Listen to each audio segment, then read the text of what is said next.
ఐఫోన్‌లో ఉన్న వాట్సాప్ డేటాని ఆండ్రాయిడ్‌లోకి ఎలా ట్రాన్స్‌ఫర్ చేసుకోవాలో ఈ వీడియోలో అయితే చూడబోతున్నాము. మీరు వాట్సాప్ ఓపెన్ చేసి సెట్టింగ్స్‌లోకి వెళ్లి చాట్‌లోకి వెళ్తే ట్రాన్స్‌ఫర్ చాట్ హిస్టరీ అని చెప్పి ఉంటుంది. దీంట్లోకి వెళ్తే ఇక్కడ కింద చూస్తున్నారు కదా! Transfer to iPhone, transfer to Android 2 options అయితే చూపిస్తాయి. ట్రాన్స్‌ఫర్ టు ఆండ్రాయిడ్ క్లిక్ చేశారనుకోండి ప్రిపేరింగ్ చాట్ అని చెప్పి చూపిస్తుంది. చాట్ అనేది ట్రాన్స్‌ఫర్ కి ప్రిపేర్ అయిపోయింది. Click on continue. ఇక్కడ ప్రైమరీగా 3 స్టెప్స్ ఉంటాయి. కొత్త ఫోన్‌లో వాట్సాప్ ని డౌన్‌లోడ్ చేసుకోమంటుంది. సేమ్ ఫోన్ నంబర్ తో రిజిస్టర్ చేయమంటుంది. థర్డ్ వచ్చేసి అక్కడ చూపించిన క్యూఆర్ కోడ్ ని ఈ ఫోన్ తో స్కాన్ చేయాలి. సో ఈ ప్రాసెస్ కి అయితే నేను Samsung S26 Ultra అయితే యూస్ చేయబోతున్నాను. సో వాట్సాప్ అయితే ఇప్పుడే డౌన్లోడ్ చేశా. Let's open it. ఇక్కడ చూస్తున్నారు కదా ఫోన్ నెంబర్ అయితే ఎంటర్ చేయమంటుంది. సో ఐఫోన్ లో యూస్ చేసే సేమ్ ఫోన్ నెంబర్ మీరు దీంట్లో ఎంటర్ చేయాలి. Sending code. So code enter చేయాలి. ఇప్పుడు వెరిఫైయింగ్ అని చెప్పి చూపిస్తుంది. Click on continue. Allow all. ఇక్కడ చూస్తున్నారు కదా ట్రాన్స్ఫర్ చాట్ హిస్టరీ అని చెప్పి చూపిస్తుంది. Click on continue. Click on allow. QR code చూపిస్తుంది ఫైనల్లీ. సో ఆ క్యూఆర్ కోడ్ ని ఈ ఐఫోన్ తో కనుక మీరు స్కాన్ చేశారనుకోండి మీకు ఇక్కడ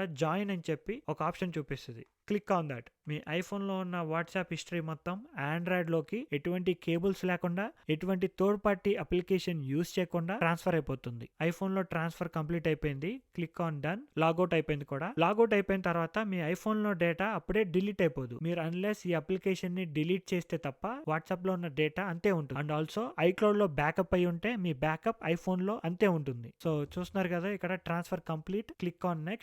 మీ వాట్సాప్ నేమ్ అడుగుతుంది. Click on that. ఐఫోన్ లో ఉన్న వాట్సాప్ హిస్టరీ మొత్తం ఆండ్రాయిడ్ లోకి వచ్చేసింది. ఫుల్ డీటెయిల్డ్ ఇన్ఫర్మేషన్ తో నేనైతే సపరేట్ వీడియో చేశాను. మీకు ఇంకేమైనా క్వశ్చన్స్ ఉంటే ఫుల్ వీడియో చెక్ చేయండి.